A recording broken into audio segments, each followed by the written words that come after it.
الشيطان الرجيم. Salah satu ucapan hamba yang paling disukai oleh Allah Subhanahu wa taala itu adalah istighfar. Dan kita pasti pernah mendengar hadis bagaimana gembiranya Allah terhadap seorang hamba yang beristighfar dan bertobat kepada Allah. Lebih daripada gembiranya seorang laki-laki yang dia sedang berada di tengah padang pasir. Lalu setelah lelah berjalan dengan mengendarai onta, tiba-tiba dia istirahat dan tidur. Pada saat dia tidur, ternyata ontanya pergi. Sehingga ketika dia bangun, dia kehilangan onta dan semua bekal yang dia bawa di atas onta itu. Dia kehilangan ontanya, dia kehilangan air, dia kehilangan pakaian, dia kehilangan makanan, hilang semuanya. Sehingga pas dia bangun dari tidur, dia tidak mendapati ontanya dan dia kemudian panik mencari kesana kemari sampai kemudian dia lelah dan tidak menemukan ontanya itu. Saat dia sudah lelah, lalu dia berputus asa sampai akhirnya dia tertidur kembali saking lelahnya. Seharian dia nyari ontanya, lalu dia tertidur lagi tuh. Saat dia bangun dari tidurnya, tiba-tiba dia melihat ontanya persis ada di sebelahnya dan utuh dengan semua perbekalan yang ada di atasnya. Saking bahagianya dia karena menemukan onta itu setelah dia bangun dari tidur seperti orang mimpi. Akhirnya dia mengatakan, "Ya Allah, Engkaulah hambaku dan akulah Tuhanmu." Saking bahagianya dia salah mengucap sampai mengatakan, "Allah, Engkaulah hambaku dan aku Tuhanmu." Kebalik, saking bahagianya dia menemukan onta tersebut. Ini nunjukin gimana orang bahagia banget sampai salah ngomong gitu. Kalau kita mungkin saking bahagianya diterima oleh seorang pernah gak sih kayak gitu? Gak pernah menduga sama sekali tuh cewek mau sama kita. Wah, itu luar biasa. Kalau udah menduga dia pasti mau sama gua gitu ya. Itu biasa kan ya? Pernah gak kayak gitu? Kepedeannya. Ada cewek kalau itu sih kayaknya mau banget tuh sama gua tuh pasti. Neng, Kang gitu. Langsung dia berbunga-bunga. Salah, maaf, bukan kamu maksudnya gitu. Ini orang iseng ya. Tapi ada cewek yang kita tuh kayaknya gak bakalan bisa, gak bakalan mungkin jadi suami dia. Gak mungkin dia mau mencintai kita, gak mungkin dia mau memberikan hatinya kepada kita. Tiba-tiba entah gimana ceritanya, mimpi apa kita semalam, tiba-tiba pas besoknya dia ternyata mau menerima atau membaca nge-read WA kita. Salam, biru 2 contreng gitu. Wes, ternyata dibaca gitu ya. Karena dia pikir bapaknya mau ngirim duit. Salam aja, dibaca, read. Salam juga. Langsung kan bingung sendiri, lagi nyetir naik motor jatuh, lagi main skate ketabrak tiang. Kenapa bisa kayak gitu? Tabrak tiang, jatuh dari motor, masuk ke dalam parit, atau lagi makan mie bakso tumpah, atau apapun lah reaksi-reaksi orang yang saking bahagianya terhadap suatu berita. Sesungguhnya Allah lebih bahagia lagi kepada seorang hamba yang beristighfar dari bahagianya seorang laki-laki yang lamarannya diterima oleh perempuan yang sangat dia dambakan. Cuman kalau nggak bisa ngebayangin, maaf ya. Kalau saya bisa sih ngebayangin. Soalnya orang yang saya nikahi itu dambaan saya banget. Soalnya orangnya nggak ada di sini. Maksudnya kebalik, ada orangnya. Saking bahagianya itu teman-teman yang tadi lagi makan bakso bareng, gua traktirin kalian semuanya. Utang ya, bayarnya besok gitu. Jadi mereka tetap bayar sendiri, cuman kita kredit. Suatu saat akan kita bayarin. Saking bahagianya, semuanya ditraktirin. Hidupnya jadi kayaknya dia paling bahagia di muka bumi. Lari-lari di tengah kerumunan orang ramai yang crowded gitu, kayak di Orchard di tengah Singapura gitu, atau di Korea teriak-teriak, wuh. Orang pada heran, kenapa? Ternyata yes gitu ya, kayak filmnya Will Smith yang apa? Tentang kebahagiaan teh. Yang dia baru diterima kerjaan di sebuah perusahaan asuransi, saking dia bahagianya tuh dia teriak-teriak di trotoar, di jalan-jalan. Kenapa? Saking bahagianya. Apapun bentuk kesenangan dan kebahagiaan yang diekspresikan oleh siapapun di muka bumi, sesungguhnya Allah lebih bahagia dan lebih senang lagi terhadap hambanya yang beristighfar. Coba, kurang baik apa Allah sama kita? Apa untungnya Allah bagi Allah kalau kita istighfar? Gak ada untungnya sama sekali.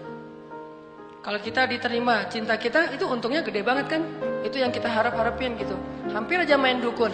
Coba kalau ditolak, pasti udah main dukun. Untung diterima. Allah lebih senang lagi daripada. Jadi kalau teman-teman ngebayangin ada seseorang yang lagi happy banget, lagi excited banget terhadap sesuatu, Allah lebih excited lagi terhadap hambanya yang beristighfar. Jadi kalau pengen buat Allah tersenyum, istighfar. Astagfirullahaladzim. Allah senyumnya. Istighfar, Allah pasti senyum.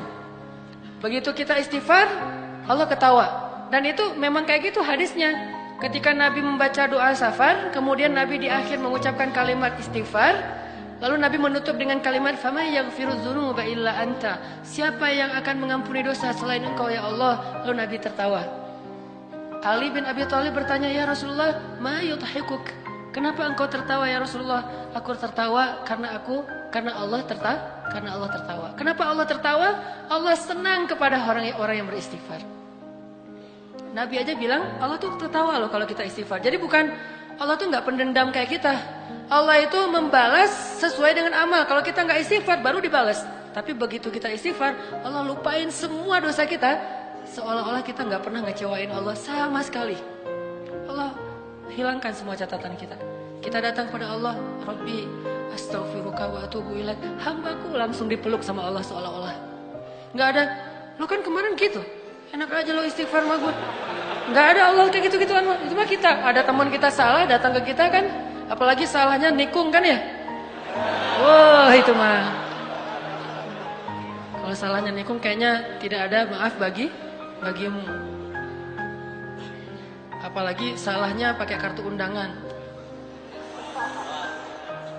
Kita ketemuan yuk. Di mana? Di kafe. Ada sesuatu yang aku pengen nyampein ke kamu gitu. Oh iya datang. Aku pengen nyampein berita bahagia. Apa tuh? Aku pengen nikah. Dengan siapa? Dengan si Neng Saroh misalnya. Neng Saroh yang mana? Neng Saroh yang kita sering ngobrol sama dia. Akhirnya apa yang terjadi? Gara-gara kita tahu dia mau nikah dengan orang yang sangat kita idam-idamkan, alasan dia apa? Lah kamu kan juga belum jadian sama dia, jadi kan masih terbuka. Siapa aja boleh masuk dong. Ini orang-orang yang paling kejam. Tidak punya hati. Gak punya hati banget tuh. Jadi teman makan teman. Coba kita pernah nggak mengkhianati Allah Subhanahu Wa Taala? Allah yang ngasih nikmat, syukurnya ke makhluk. Allah yang ngasih kebaikan untuk kita, ngasih jalan keluar, nolongin kita dalam masalah. Giliran yang manggil Allah kita nggak datang. Giliran yang manggil makhluk kita datang. Giliran untuk Allah kita bilang ngantuk. Giliran untuk makhluk nggak tidur semalaman pun kita siaga. Kenapa bisa gitu? Karena kita syirik kepada Allah itu bukan dengan menyembah, tetapi syirik kepada Allah itu dengan cinta. Kita menyekutukan cinta kita kepada Allah. Tapi gimana pun kita menyakiti perasaan Allah, begitu kita datang, ya Allah, maaf ya yang kemarin, nggak apa-apa, udah nggak usah ingatin lagi, udah biarin aja. Mau apa, minta. Allah tuh kayak gitu. Cuma bilang maaf ya yang kemarin, astaghfiruka wa atubu ilaik. Coba kalau manusia digituin, maaf yang kemarin, maaf. Setelah semua yang kamu lakukan itu maaf.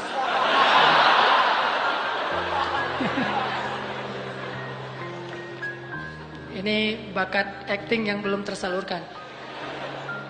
Jadi Allah tuh seneng banget kepada hamba yang beristighfar. Jadi kalian kalau teman-teman kita semuanya kalau istighfar sama Allah tuh yang pede. Allah mau nggak ya? Gak enak kamu aja deh yang istighfarin buat gua. Ya Allah, istighfar buat dia. Gitu. Kan nggak perlu gitu kan? Ini karena kita nggak pede. Saya nggak enak maju sama Allah. Kamu aja yang stop pertama, saya mah paling belakang. Kenapa? Soalnya saya banyak dosa. Gak mau ntar Allah ngelihat ke saya, tetap di mana saya mau jawab apa? Nggak perlu. Karena kalau kita datang kepada Allah, pede aja karena Allah Maha Ghaffar, Ghafur. Dua lagi tuh. Ghaffar dan Ghafur. Ampunannya sangat luas, tidak ada batas, sebanyak apapun dosa pasti diampuni. Ghafur atau Ghaffar juga berarti walaupun kita mengulangi lagi kesalahan, kita datang lagi Allah maafin lagi. Kita salah lagi, kita datang lagi Allah maafin lagi. Allah gak pernah berputus asa mengampuni dosa kita. Yang terjadi justru kita putus asa minta ampun pada Allah. Gak pernah Allah putus asa. Kan saya sering bacain ayat Qul ya ibadiyalladzina asrafu ala anfusihim La taqnatu min rahmatillah La taqnatu min rahmatillah Allah tuh sayang banget sama kalian teman-teman. Sayang banget sama kita semuanya. Sayang. Apa bukti sayangnya? Udah banyak dosa masih dipanggil Qul ya ibadiyah. Katakan kepada hambaku. Masih dianggap hamba tuh. Dan dalam Al-Quran istilah hamba itu istilah pengagungan. Jadi ketika seorang manusia disebut hamba Allah berarti dia diistimewakan. Udah banyak dosa Allah masih bilang ya ibadi La taqnatu min rahmatillah. Jangan putus asa dari rahmat Allah. Minta ampun kepada Allah. Ada dosa apapun minta ampun kepada Allah. Allah pasti akan mengampuni. Begitu kita minta ampun belum selesai kalimat istighfar kita, kalau benar-benar dari hati baru astaghfirullah, udah Allah ampuni semua dosa-dosa kita. Seolah-olah kalau kita mau ngucapin astaghfirullahalazim baru kemudian meninggal, Allah nggak akan bingung dia tadi ngucapinnya astagfirullah atau astaga ya. Gak pernah Allah gitu. Tadi kan itu bisa astaga, bisa astaghfirullah kan gitu kan ya. Gak mau Allah kayak gitu. Allah tahu alimun bidzati sudur. Hambaku itu udah beristighfar. Ya Allah tapi belum sempurna kalimatnya. Gak masalah. Karena Allah tidak melihat dengan apa yang kita lakukan atau apa yang kita tampakkan. Tapi Allah melihat apa yang kita simpan di dalam hati. Istaghfiru rabbakum. Minta ampun pada Allah. Tapi dosa saya banyak banget ya Allah. Innallaha yaghfirudz dzunuba jami'a. Allah ngampuni semua dosa. Tapi saya pernah syirik ya Allah, jami'a. Saya pernah durhaka sama orang tua ya Allah, jami'a. Saya pernah mencuri ya Allah, jami'a. Bahkan saya dulu sering berzina ya Allah, gimana akan diampuni? Yaghfirudz dzunuba jami'a. Gak ada yang gak diampuni.